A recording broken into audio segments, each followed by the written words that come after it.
Welcome everybody to another live chat for Women's Health Sessions.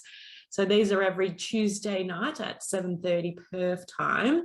And my special guest has stayed up especially for us because she's actually from the Eastern States.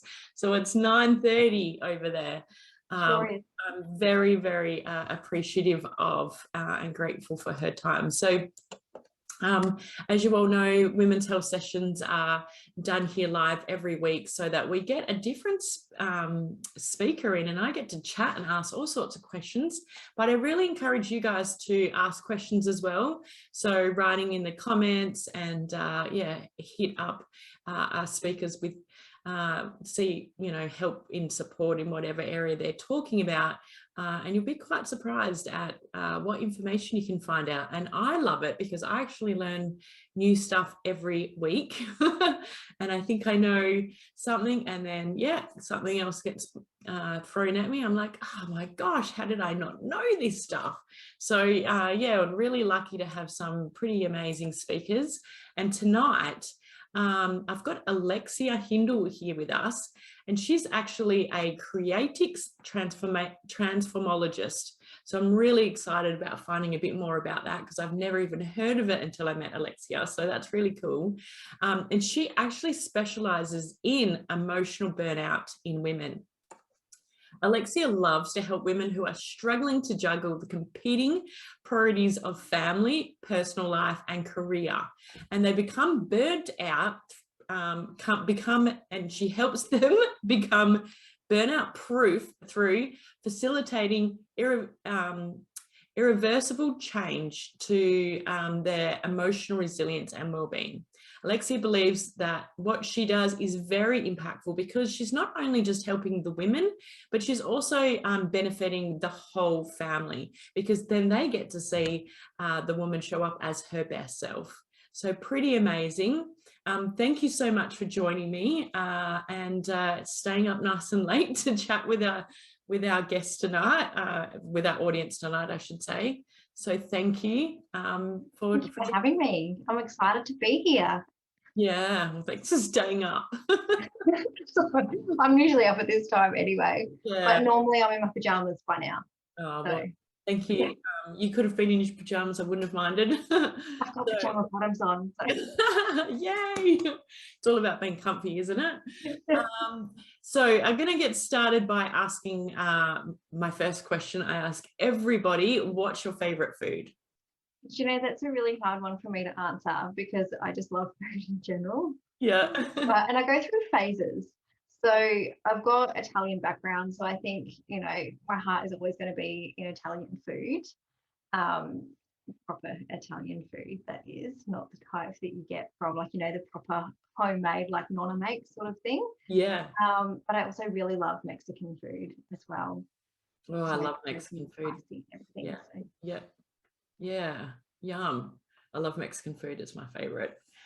We don't have too much Italian, mainly because I think we used to like that sort of food, but now that we buy for the last 10 plus years gluten-free pastas, it's just not the same.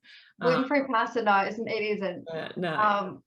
I find myself like being in it, not that I can go to Italy anytime soon, but I think in Australia and a lot of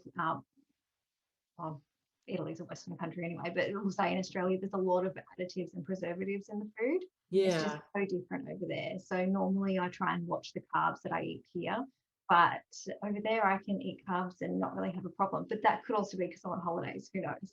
Oh yeah, it definitely feels different when you're on holidays, doesn't it? Yeah. So tell me, what is a transformologist? Like, what does that actually mean? It's essentially, I use a method called creatrix, and it's through transformology, which is facilitating transformation, which is, it's a mouthful to say, but basically it's about creating irreversible change in habits that women have, which are all caused by, you know, chronic negative emotions or, you know, limiting beliefs and that sort of thing. So they completely can completely transform their mindset around whatever it is that their life is right now, so they can actually start living their best life, so they can start you know, experiencing more calm, have more confidence, have more connection in their relationships, all those sorts of things that they want to have, but the emotional issues and the mindset issues are actually stopping them from having what it is that they want.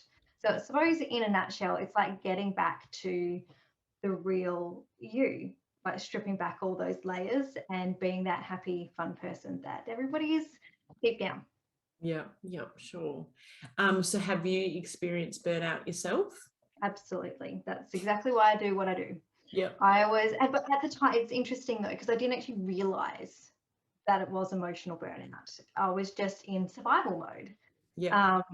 And, you know, I used to really struggle with anxiety and regulating my emotions in general. So I would, like, some of the habits that I had that I wasn't proud of at the time was lashing out at my family and taking it out on them because I was just so stressed out all the time and so exhausted all the time, and trying to keep up appearances as well, because I didn't want everybody else on the outside to know what was actually happening inside the four walls of my home, and the reality, which was I didn't really have it together, like I wanted people to believe.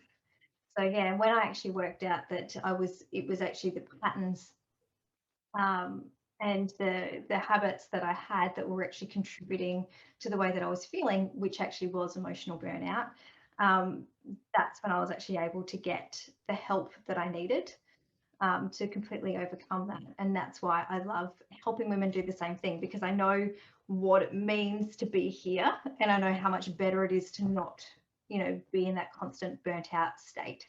Yeah, yeah. I think we have a habit of trying to put on our big superwoman cape, and we think we can do it all, and we will go as far as we possibly can, push ourselves to the axle, and wonder why, you know, we're like, oh, how did I get like this? It's because we're trying to do everything, right? And I think even more so when we're just too many balls in the air, I guess, to juggling too much, but especially as parents. And I think I definitely realize that it's a lot more common with people with younger kids. Do you agree that you see more about, I guess, because they need you even more than kids that are a bit older? Yes, younger children, and look, to be honest, it depends on what phase and the relationship with the kids. There's a lot of things that come into that. So obviously with younger kids, there's a whole sleep deprivation and the fact that, yes, they are a hell of a lot more dependent on you. But then, you know, you've got school age kids as well, and depending on, you know, women who have a really big work schedule, have, you know, aspirations or ambition to do certain things and achieve things professionally, and having to juggle that with, you know, family and managing their kids. And then, you know, you've got the whole dynamic as well when you've got kids who are a little bit more challenging, or teenage children, or whatever it may be. Typically, yes, I think the most obvious would be younger children because of the whole exhaustion associated with that. But if you're not aware of it, sometimes it can actually show up when you've got older children, or no children at all, really. Yeah. Anyone can be Absolutely. a victim of emotional burnout. Yes. Yeah. Well, like I was telling you yesterday, I've had and still have many single women, and they don't, you know, have a partner or kids, and they definitely experience that at some point, if not what, you know, when they come and work with me. So I think we can all go through it, and I just know personally what it feels like as well. And I think that it's awesome to be able to use some of your own personal experience as well as your qualifications to be able to help people, because you actually know where they're coming from when you do work with them. Yeah, I think that's really vital to be able to understand, because it can be really hard to explain, and it can be really hard if you can't, like, because if you're feeling that burnt out, or if you're struggling that much with your emotions, it's really hard to think clearly sometimes. And it's really hard to get that clear picture on what your situation is. So I think that having that element of having someone who's actually been through that experience and can understand that experience can absolutely help you navigate that a lot better. Similar to what you do as well with your nutrition stuff, like we were speaking about last night, you started there as well. So you're able to guide women through that. So I think that's really important. yeah, because I think many aspects of self-care that's needed, and yeah, definitely food, but as well as all the things that you do. So what is some of the warning signs to look out for when it comes to emotional burnout? Yeah, good question. So in a nutshell, emotional burnout is like when you are feeling like you're in this constant emotional overload. So you might just be struggling to deal with, life. Or maybe you're finding yourself constantly reacting or overreacting to certain situations, and you might be struggling to regulate your emotions. And when we break that down, the sorts of things what that can look like, or elements that can actually be contributing to this, poor sleep habits. And it's one of those things, your poor sleep habits can exacerbate any burnout symptoms you have, but at the same time, the burnout can cause the poor sleeping habits. So it's kind of, they work hand in hand. So that, that might look like going to bed and laying awake because you're thinking about anything and everything. And having trouble switching off or staying asleep. And then that's going to make you feel constantly exhausted as well. Yeah. So, you're always drained or walking around feeling drained. Like if you're finding yourself actually waking up in the morning and not feeling well rested and you're still tired, that's a warning sign as well. Feeling depressed, feeling anxious, having that fear of things that haven't even happened yet. And I think right now, for a lot of places, I think you guys are okay in Western Australia, but a lot of the other places in like on the eastern states, particularly with lockdowns at the moment, that's intensifying everything. Because there's that whole element of the fear of the unknown. Yes. You can have lack of motivation. One of my favorites is that whole feeling, well, not favorite, one of the ones that I really experienced a lot was feeling time poor. Like there's just so much to do, there's not enough time to do it, there's not enough hours in the day, and then that's causing all that overwhelm and stress and everything like that. And that usually comes coupled with that whole taking on all the responsibility or feeling burdened by responsibility or all the things that you have to do. That's when you're going to start feeling like life's really hard, or you've got so much on, or everything's just, overwhelm again. Do you think that some of it's got to do with the way that some of us know how to regulate our emotions and some don't? Absolutely. I guess to do with childhood and what I've sort of experienced with clients is that I guess we can learn different ways of handling our emotions as children, and then we turn into or we become adults, and so there's a real struggle there of how to regulate the emotions if you haven't learned in the right way. And I think, I'm not saying that every childhood's traumatic, but we don't necessarily always learn the best ways of being able to handle our emotions. And I know sometimes they have to be suppressed, or sometimes you're growing up in a family unit where the parents or one parent could be really emotional or over emotional, and so there's that big contrast. And what I see, and you're probably going to, I'm assuming, and I'll wait for you to answer it, but that my clients have picked up on that stuff, and so what they're, I guess, experiencing is that emotional burnout because they have not learned the tools and techniques of how to regulate their emotions. Absolutely. And the thing is, everybody's different, and something that a really bad habit that we have is comparing ourselves to other situations. So sometimes if you're feeling like you're really struggling, and you might look around, you might say to yourself, you know what, my life's really not that hard. Or, such and such has it worse than me and I can't, and you put yourself down for not being able to cope. We can't really run it because everybody is different. Everybody has different levels of resilience as well. Everyone deals with situations differently. And like you say, a lot of things can come from childhood, from conditioning, from what we've observed, like that learned behavior. But there's also another element as well, and that is some of our emotional responses can actually be inherited. And there's a whole science around that, a science of epigenetics. I'm not going to go into that tonight though, because that's like going down this whole other rabbit hole. But Yeah. that's that can be an answer sometimes if you're finding yourself having these emotional reactions and you're thinking, why am I reacting this way? That could actually be an indicator of something that's inherited as well. So it's really important to not compare yourself to other people if you are experiencing emotional burnout, not to compare your own resilience and the way that you're handling situations, because like anything, there's no cookie cutter approach because everybody is an individual. So when it comes to the symptoms that you're experiencing and overcoming the issues that are creating your own emotional burnout, it needs to be a tailored approach. At least that's what I believe anyway. Yeah, I have to agree with that. Yeah, definitely.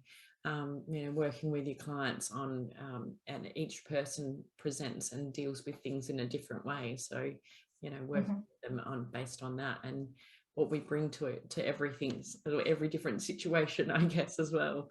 Yeah, absolutely. So what's the most common habit you see in women that's really contributing to their emotional burnout? Well, you touched on it just a second ago, and this is one of the biggest repeated things that I hear constantly, more so with mums who are trying to juggle the whole, business, career, family, everything else. And that is this whole taking on all that responsibility and doing it all. And, because I think we wear a lot of hats generally, like you've got mom, partner or wife or, boss, colleague, whatever it may be. We wear all these hats. And then often what I find is that women, and I was one of these women as well, you're doing everything for everybody else and it's at your own expense. And then you've got this other layer as well, which is, you'll notice I talk in layers a lot, but you've got this other layer, which is women who have tendencies of people pleasing will do this even more so because they want to make sure everybody else is happy. Or you've got the other element as well, and you can have both, that whole perfectionism or that type A personality, and that's that whole control of taking it on and having to do it because that's how it's going to be done right. And these things just intensify that whole need to take on the responsibility for everything. And when you're doing it all and neglecting your own self-care, that's when you are most likely going to experience the whole emotional burnout because, you're just one person. You actually don't have to do it all. I believed the opposite for like so many years. And, all of this branching off from there comes the other smaller habits, which is, it's not really small. They're still significant habits, but the struggling to set boundaries or saying no. Like saying no can actually be really uncomfortable for a lot of women. Same with asking for help, because if they're worried about what people are going to think of them or that they're going to be putting somebody out or it's not going to be done properly for whatever reason. But what all these habits have in common is that they actually start from your perception of, your reality of where you are in the world, and what you should be doing and what other people should be doing, and also what you believe. And all of these things is, those two things, your beliefs and your perception, is what's actually going to influence your behavior in the first place. And that's what's going to be triggering those habits. Yeah. I think as women, we also put a lot of our self-worth based on how well we are parenting or how well we are in our jobs or how good we're doing in our relationship. And so when we feel like we're not meeting those expectations that we've created for ourselves, it kind of feels like failure, and probably half the time those expectations are super unrealistic anyway. And so, that can create that kind of chain reaction, I guess, in having that emotional burnout. Yeah. I see that, quite often with clients as well, that there's that work that needs to be done around the self-worth, so we don't get to the point where we're pushing ourselves to the extreme, to that point of burnout. Yeah, absolutely. Yeah. And I think that comes down to as well the fact that, we're women. We have got that maternal instinct. It comes naturally to put other people before ourselves as well. And then when you are adding all of that expectation that you have of yourself, and doing it to a certain standard, that's just making it even, like, sometimes we can really make it hard for ourselves when it doesn't need to be that hard. Because we are allowed to make mistakes. We don't have to get everything right all the time. And if we do make mistakes, it does not measure up. It doesn't equal our own worth. Yeah, absolutely. So how do you think that women get stuck in creating habits that cause burnout? So it would be lovely if it was just a simple answer and you could just wrap that in a little bow and go, here you go, this is why you're experiencing burnout. But I kind of touched on it a little bit earlier as well, the fact that everybody needs their own unique tailored approach, because everybody has different experiences, different perceptions, different resilience, all those things. But to try and simplify it a little bit, I like to look into the layers that are actually creating this. So we've just spoken about one of them, which is all that pressure and expectation. So like I said, we wear many hats. And, we tend to put a lot of this pressure and expectation on ourselves as well. Because when you are struggling to say no and set those boundaries and do all those things, it usually stems from the fact that this is what you're believing that you should be doing. And it can actually come from all facets of our life as well. So women, typically, we're not great at compartmentalizing. We do tend to bring our work home and take home to it, even though I had a really interesting conversation about this the other day, actually, where, because I was this person, I thought that I could compartmentalize really well, because I thought I was leaving, what was happening in my personal life at the door, and because I was putting on this mask, so to speak. But I was just internalizing it. Like, it's not really compartmentalizing it. I'm just shoving it down. And when you shove things down and you don't deal with them and you don't process them, that's when you're more likely to explode when you get home, or that's when you're more likely to have that emotional reaction. So, you've got the whole, and you mentioned it just before, Melissa, the whole having to be, what it means to be that good mum as well, and putting that pressure on ourselves. And then there's that whole element on our appearance, which don't even get me started, because we're our own worst critic when it comes to our appearance. Yeah, totally. Then you've got, work. So whether it's a job or a business, or even if you're studying, you've got this added expectation of, doing a good job. And when you feel like you're not getting enough done, or you're not getting the results that you want, that's when you're going to beat yourself up. And again, that comes back to that whole self-worth thing as well. Because if you're not achieving this, what does that mean about you? And what are people going to think about you? And that's all adding to the emotional load. Going back to that whole inner perfectionist. You might have this expectation of yourself that you need to get everything right, or you need to do everything perfectly, because if you don't, what are people going to think? And then adding to that as well, when we're looking at the whole career side of things, that when you have professional aspirations as a mum, this is where a lot of that guilt can set in as well.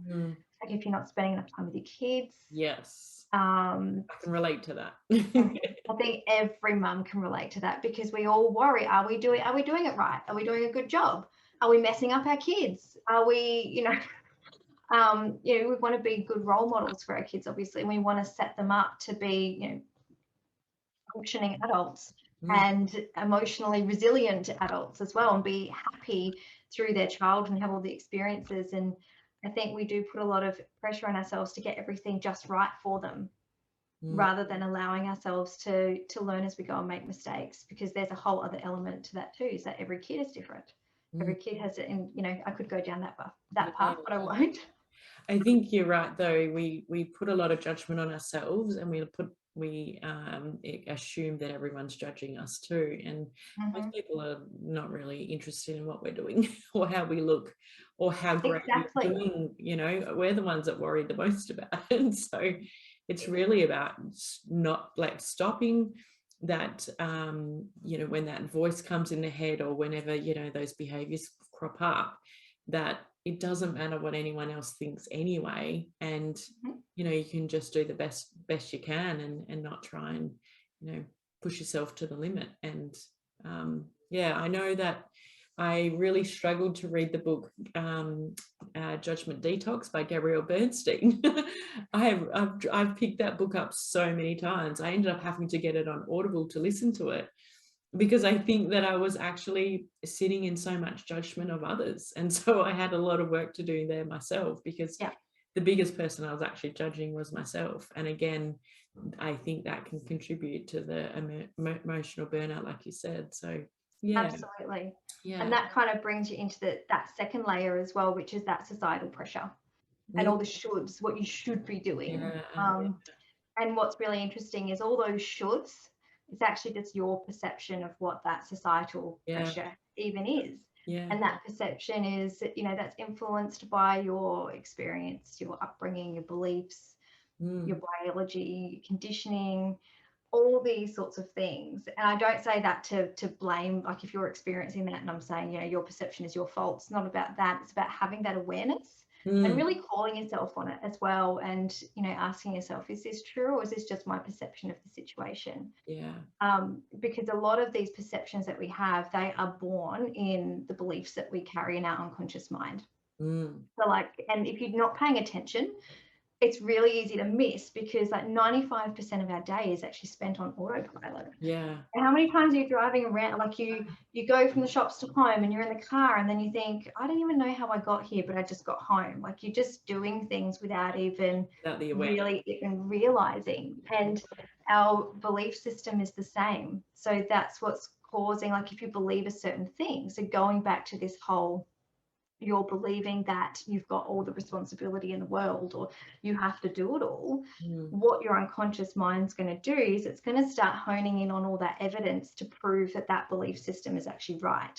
So that's when it's going to be seeking out all those examples and all those scenarios to support that belief. So using that example of having all the responsibility is true. So you might, to give an example of what that might look like, you know, if you're looking for that evidence, it might be, you know, assuming that you're the only one who can do a particular task, or that anyone you ask for help. I always think that. There you go. And I can delegate some things, but I don't know.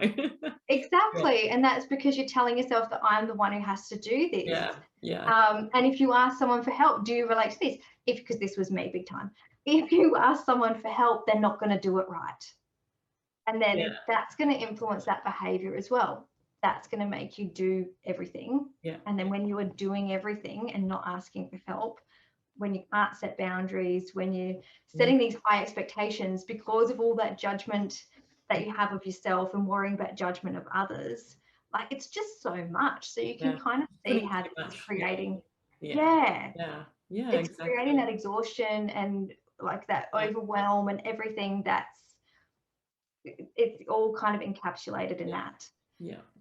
So it's breaking that. So it's when we really challenge those beliefs and when we reverse those beliefs and replace them with something that is, let's say, that you don't have the responsibility for everything.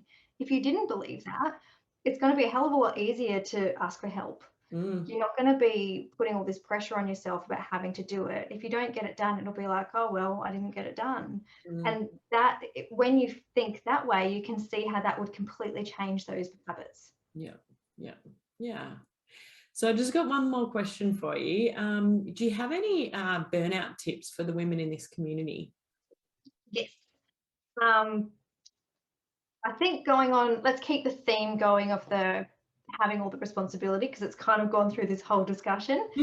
So and I think it's so common, like really, it's everyone I speak to about this, like, I'm guilty of one or two of the things when we go through what that actually means to have all this responsibility.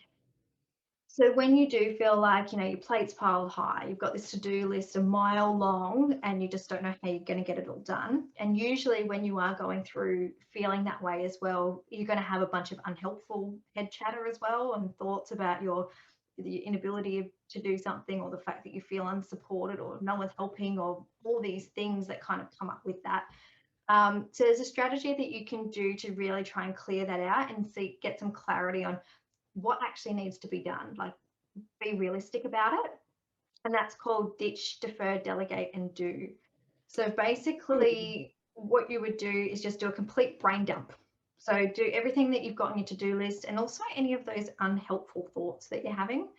So anything that's unhelpful or doesn't need to be done, just cross it out, ditch it, because you don't need to worry about it. And there's something about actually having a piece of paper there, having, you know, something written down and crossing it off. Oh, isn't that so good? I don't know what it is, but it's if you feel like you've accomplished something, even though you haven't had to do anything, you've crossed it out, it's done, it's off the list.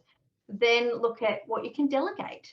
So is there someone else that you can ask to help for something? And sometimes this really can be a challenge if you do have that belief that you have to do it all. So it's about digging deep here and really thinking, okay, can I really ask someone else to help with this particular task? Then you've got defer. So ask yourself, anything left on the list, go through what's left, and, you know, if there's anything in there that doesn't need to be done today, then pop it on a defer list. You don't have to worry about that today. That's, you know, there's always tomorrow, next week, or whenever it needs to be done. And then anything left over is what actually needs to be done. And you'll find that that list is probably pretty small compared to what you started with. Yeah. And it's, you know, a bite-sized chunk of stuff that you need to do that is more realistic to get accomplished in one day. Yeah, that's great. Because when we can do that, like, because when you feel like you've got too much to do, that's when you're going to feel more emotional. Yeah. And when you're more emotional, you're more likely to react. Yeah. And, you know, all these, and that's what's going to keep you stuck in this burnout cycle as well. Yeah, I like that. I do that. I do pour all my things out on a list every morning and every night. So I'm always knowing what and being realistic as well. Like, what can you because sometimes I can write a lot of things on my list and it's like, Melissa, you're not really being realistic, because, you know, there's no way you can get all that done because you've also got to do all these other things. So yeah, I think that's important as well, to, you know, be realistic with what you've put on your list. And I think you make a really good point there too, because sometimes when it's all in your head, you don't know whether that's realistic or not. Whereas when you actually put it on paper, you like, hang on, I can't get all this done in a day, or that doesn't really need to be done today. There's something therapeutic about actually putting it down. Yeah, it doesn't feel so heavy, does it? When it's you take it out of here and you put it down here, it doesn't feel so heavy. I know. Absolutely. And I definitely love crossing things off. You don't need to do it. Oh, so great. Yeah. No, thank you. I think those are great tips as well. And sometimes they're things that we know, but we don't always think of the best answers for ourselves, especially when we're deep in something. If we're sort of feeling a bit stuck or a bit flat or a bit low, which a lot of people are at the moment, you don't always have those solutions. And I think it's good to have that reminder as well, and to have an awareness of how you're feeling, and that you know, can be in that state of emotional burnout, and to address it and see you know, what you need to do to support yourself. Do you need someone to help you? And you know, do you need more support, a specialist or something? Or, you know, what other things you can try and do first on your own? And if that's not working, then what's the next step? So yeah, that was really great. And I definitely have some notes to write down when I get off this call. I love learning like new stuff every time too. And it just, yeah, like we're learning, aren't we? Yeah, and stuff you kind of know, but it's like, oh, that's such a great, you know, that's such a great idea. So yeah. Everyone's got a different way of interpreting things, don't they? And you know, you add that to the experience, and you know, that's Absolutely. We all have a wealth of knowledge in one way or another, and it's good to be able to have opportunities to share that with each other, because that's how we grow and get better. Yeah, exactly. So if there's any women that are watching, don't forget to hashtag replay if you're watching the replay with us, that are feeling emotional burnout. What's the best way for them to get hold of you or find you, track you down? So you can, I've got a business page on Facebook. It's really easy to find. It's just my name, Alexia Hindle, Transformologist. Can't miss it. But I also have a Facebook group as well, which I tend to be in a lot, and that's called Successful Women Ditching Burnout. So you're more than welcome to join that group as well, or you can always send me a message. I'm happy for that as well. Yeah, awesome. So maybe you can pop your details in the comments section so people can click on the link and check it out. Yes. Well, thank you so much for joining me tonight and staying up late to talk to everybody. I really appreciate it. Oh, it's my pleasure. Yeah, just some more understanding and emotional burnout, and remembering that we have to have that awareness around it, because it might not be for us, but it might be other people in our, friends or family members that could be experiencing it, and they're not even aware of how what their situations is. So yeah. Especially when you're on autopilot, which I think most of us are when we've got so much on our plates. Yeah. So yeah, having that self-awareness and just really checking in with yourself and asking, are you okay? Are you coping? And then reaching out and asking for help is obviously, that's the biggest step forward. Biggest and hardest for most people. Yeah, absolutely. Yeah. All right. But so worth it. Oh, I know, right? Well, thanks so much for joining me. I really enjoyed it. Loved chatting with you, and Thank you so much. check out your details. All right. Thank you. Everybody, enjoy the rest of your Tuesday night. See ya. Bye.